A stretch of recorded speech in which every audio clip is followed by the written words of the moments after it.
namoonni baay'een na gorsanii kan dadhaban qulqulluun hafuura waaqayyoo gaafa dhufe garuu gara dhugaatti na geesse achi keessaa na baase. Eenyuun na geesse manaa baata? Foon kee na geesse moo nama na geesse?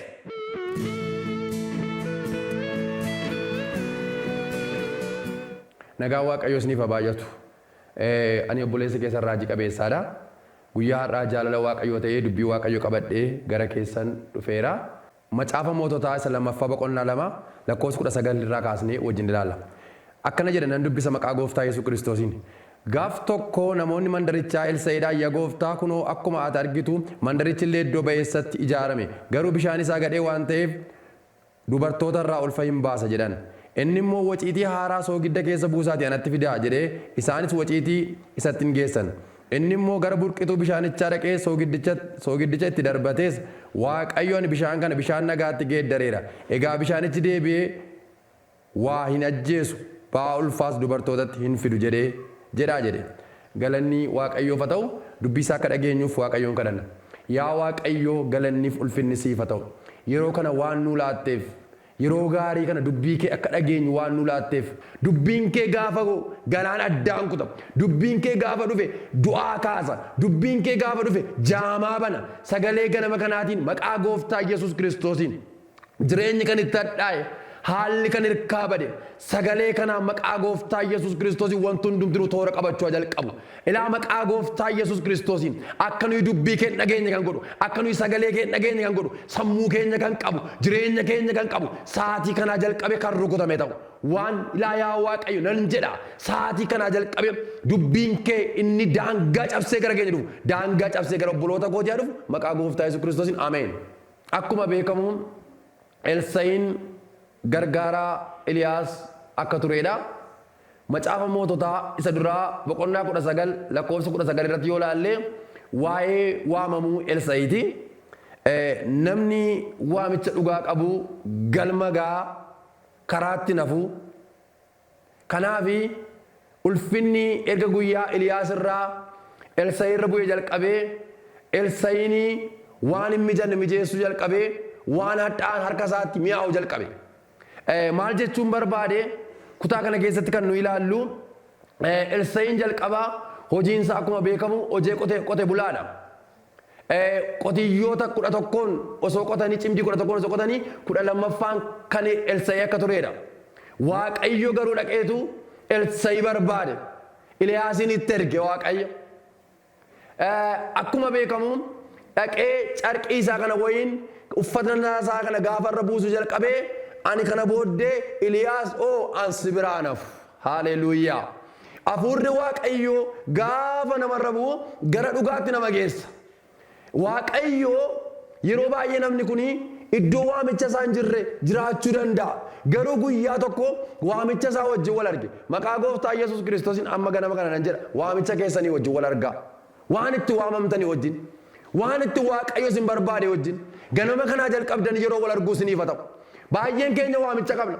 Waamicha keenya addan baafanne. Namni waamicha isaa addan baafanne rakkata. Waamicha namaa kan adda baasu immoo yoo hafuurri Waaqayyo olii namaa dhufeedha. Argitanitti yoo ta'e Elsaa'iin sila qonnaa qotaa jira. Waaqayyo garuu Elsaa'ii irraa yaada qaba. Kana booddee Waaqayyo Eliyaasiin itti erge. Eliyaas kan inni itti erge Waaqayyotti itti erginaanitu dhaqe. Waaqayyo karaa hin beekamne haala si rakkise keessatti haala si hin mijanne keessatti ergaa isaa siif ergu. Waan humti cite namarraa citu dubbiin sagalee Waaqayyo sagaleen kun isin irraa hin citin. Erga guyyaa gaafa ulfinni kun irra bu'eeti Elsaa'iin dhaabbachuu hin dandeenye. Si biraa nafan jenne qabeenya koo hin jenne kan nama dhiqu keessaa waan qabu dhaqeetu maatii kottan nagaa dhaamee dhufa qalee nyaachisee maaliif beektu hafuurri Waaqayyoo gaafa dhufu isa lafaa namarraa hammachiisa isa gubbaa nama yaadachiisa. Maal yaadachaa jirtu obboleessa koo? Isa kamiin yaadachaa jirtu obboleettii koo? Maqaa gooftaa Yesuus Kiristoosiin dhageettiin kee siif haa banamu. Nama kanarra ulfinatu bu'e. Namni kun ulfina arge. Erga ulfinichi irra bu'ee dhaabachuu hin dandeenya. Sagaleen Waaqayyoo akkuma dubbatu hojii ergamootaa boqonnaa 1 lakkoofsa 8 yoo laalle hafuurri qulqulluu yommuu isin irra bu'u humna godhatudha. Dhaabachuu dandeessu jedhu hanga handaara lafaatti dhuga baatuu gootaatu. Hanga eessaatti hanga handaara lafaatti dhuga baatuu gootaatudha.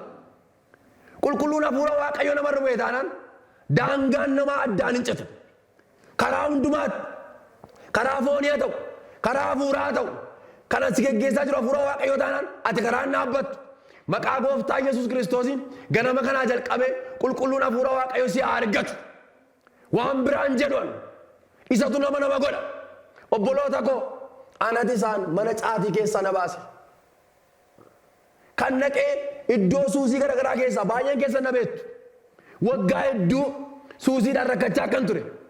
Hafuurri Waaqayyoo garuu gaafa dhufe namoonni baay'een na gorsanii kan dadhaban qulqulluun hafuura Waaqayyoo gaafa dhufe garuu gara dhugaatti na geesse. Achi keessaa na baase. Maqaa gooftaa Yesuus Kiristoosiin ganama kanaan dubbadha. Waan isin qabee jiru keessaa kan isin baasu nama miti. Sagaleen gara keessa na dhufu. Sagaleen Waaqayyoo gaafa gara namaa dhufu hidhaa namarraa hiika. Maal keessa jirtaati?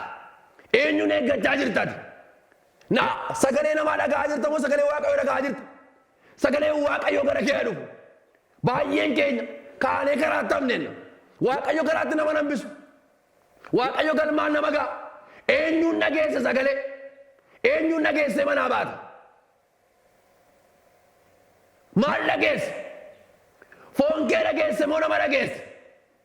Waaqayyoon dhagaye galma keessa. Waaqayyoon dhagaye galma keessa. Waaqayyoon dhagaye kakuun kee siif raawwata. Haaleluyyaa. Maqaa gooftaa Yesuusiin dhageettii keessan jijjiireera irraa jalqabe. Maal dhagaa jirtaati? Maal dhagaa jirta? Obboleessa koo obboleettii koo maal dhagaa jirtaati? Elsaa'iin hin dhaabbanne ulfina isa dhugaatirra bu'e. Utuu hafuurri Waaqayyoo irra bu'uu taate achi deebi'ee wayyoo qotiyyoo koo jedha. Wayyoo qabeenya koo jedha. Hafuura qulqulluu isa dhugaatirra bu'e. Hafuurri qulqulluun sirra bu'u. Galanni Waaqayyoof haa ta'u. Kanaafi Iliyaasii fi Elsaa'iin utuu wajjin deemanii gaaf tokko gargaaraa ta'e utuma hojjetu guyyaan dhufe. Guyyaa akkamii dhufe yoo jettanii yeroo Waaqayyoo tajaajila Iliyaas lafarraa xumuree Iliyaas butamutu ga'e. Hanga kana garuu namni kun kan baay'ee na ajaa'ibu cal jedhee duukaa deema. Gargaaraa isa ta'e duukaa deema.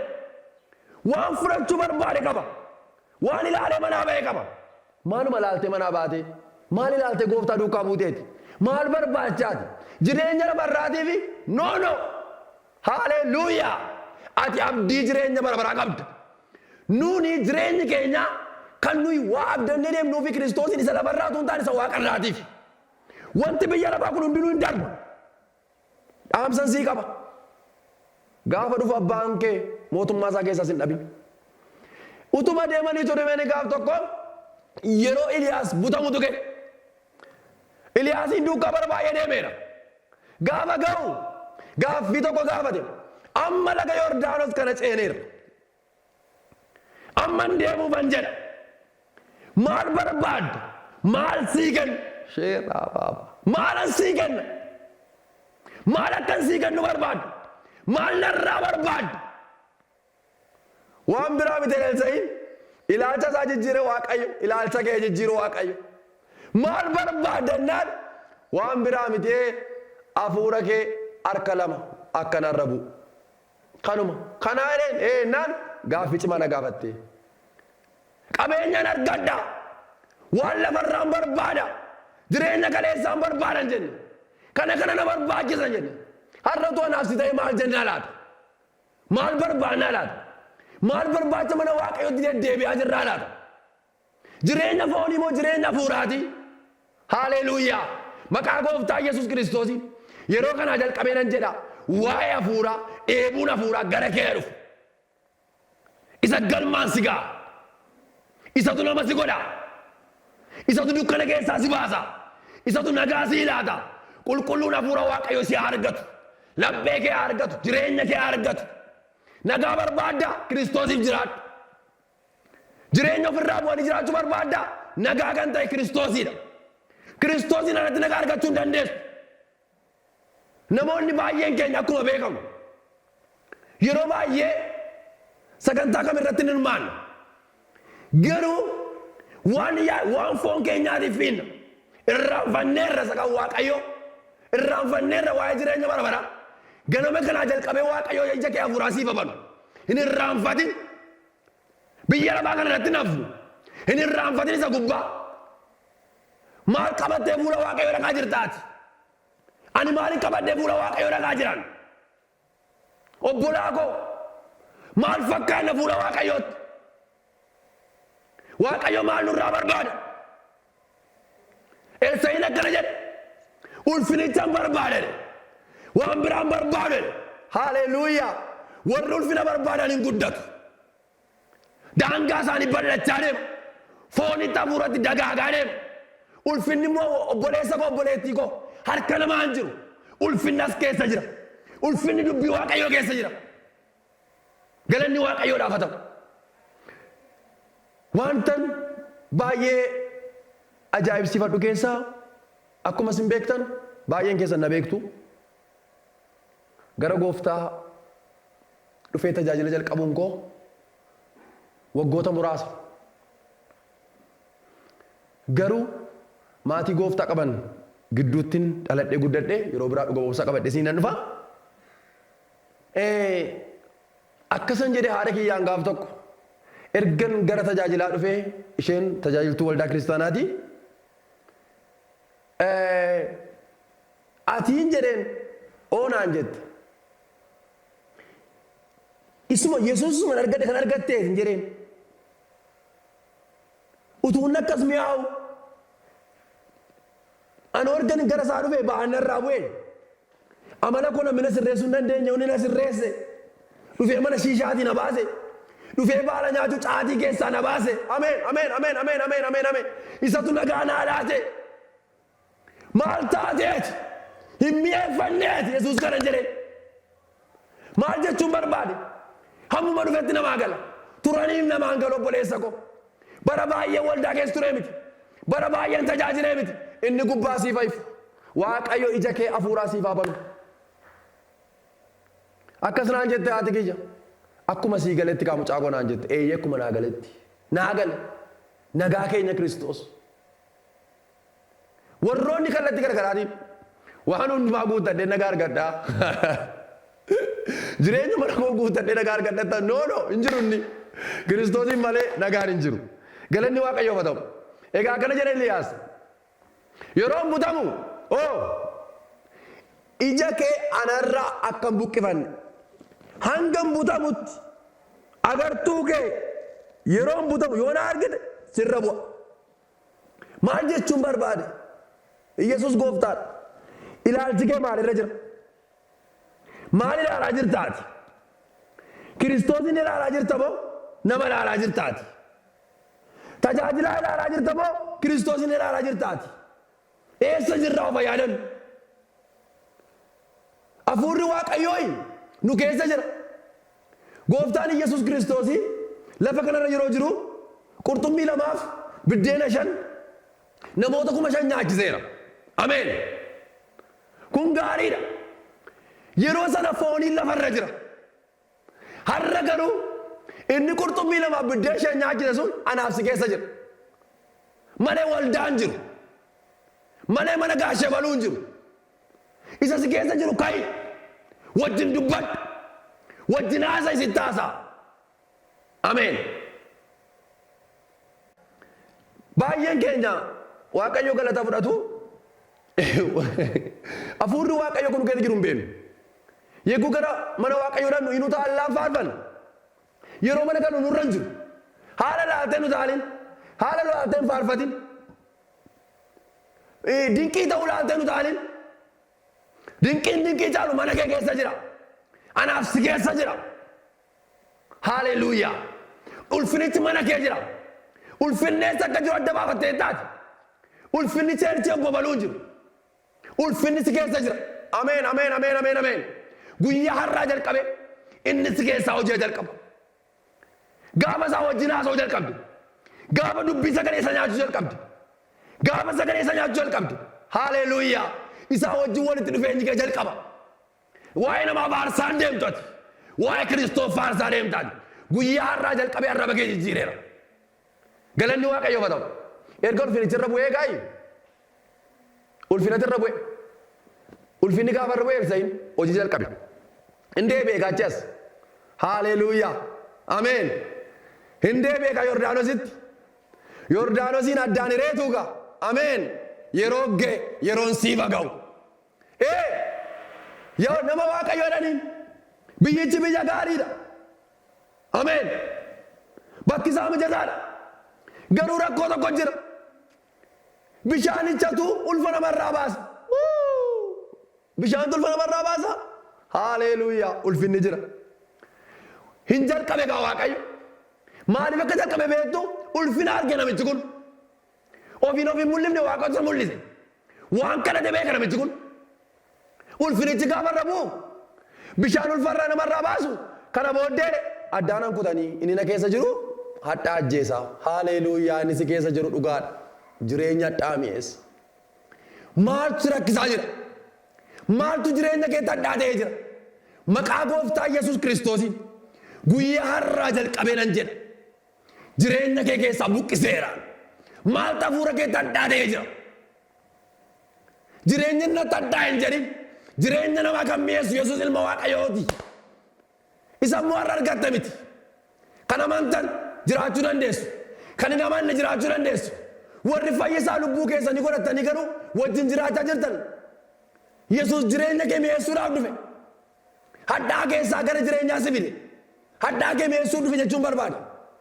Egaa galanni Waaqayyoof haa ta'u. Lakkoofsa 21 irra deebi'ee dubbisa. Inni immoo gara burqituu bishaanichaa dhaqee soogiddicha itti darbatee ameen ani bishaan kana bishaan nagaatti geeddareera. Egaa bishaanichi deebi'ee waa hin ajjeesu. Ba'aa ulfaas dubartootatti hin fidu jedhaa jedhe. Hin dhaqe. Gara burqituu isaa dhaqe. Gara hundee isaa dhaqe. Bishaanni bakki inni burqu beektu. Ka'umsa qaba. Ka'umsa irra dhaqee iddoo sanatti soogiddatti dhaqe. Guyyaa har'aa jalqabee burqitucha keessaa inni yaa'u gara barbaade deemu. Iddoo barbaade dhaqu. Akka kaleessaa ulfa namarraa baasuun hin jiru. Namni Waaqayyootti dubbateera. Ameen, ameen, ameen, ameen. Waaqayyoo bara keessaniif jireenya keessan eebbisu. Har'a waan tokko dubbadhan. Maqaa gooftaa Yesuus Kiristoosiin ganama kanaa jalqabee jireenyi kan sitti hadhaa'e. Dhaloota keetii jalqabdee lola garagaraa keessa kan jirtu. Gara burqituu isaan naqa. Gara hundee isaan naqa. Maqaa Yesuus Kiristoosiin abaarsa dudduubarraa dhufe ani qaxxal godhee kuteera. Dhukkuba ta'ee kan jireenya kee keessa jiru. Buqqa'uu kan dide. Tajaajilli kee kan bal'anne kan godhu. Hafuurri kee Waaqayyoo wajjin akka waliin galle kan godhu. Daangaa kan sitti kaa'e. Umurii guutuu daangaa kan sitti kaa'e. Maqaa gooftaa Yesuus Kiristoosiin ganama kanaa jalqabee daangaa isaa gogseera. Burqituu isaa gogseera. Daangaa isaa cabseera. Yoo amante sirratti hin hojjetu. Yoo amante sirratti hin hojjetu. Dhibeen bara baay'ee hundee godhatee si kee taa'e. Nagaan kee kan nyaatan. Biyya garagaraa keessatti rakkachaa kan jirtan. Eenyuun na arga kan jettan. Kan koncifamee kan jettan.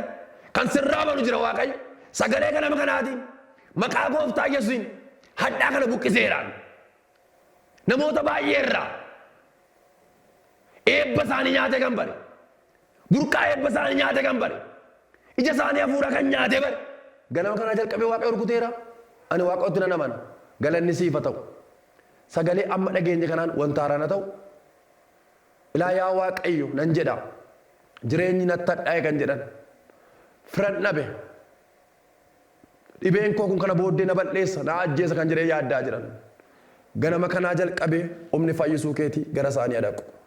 Nan jedha abbaa koo ganama kanaa jalqabee gara isaanii dhaqu maqaa Yesuusiin ameen.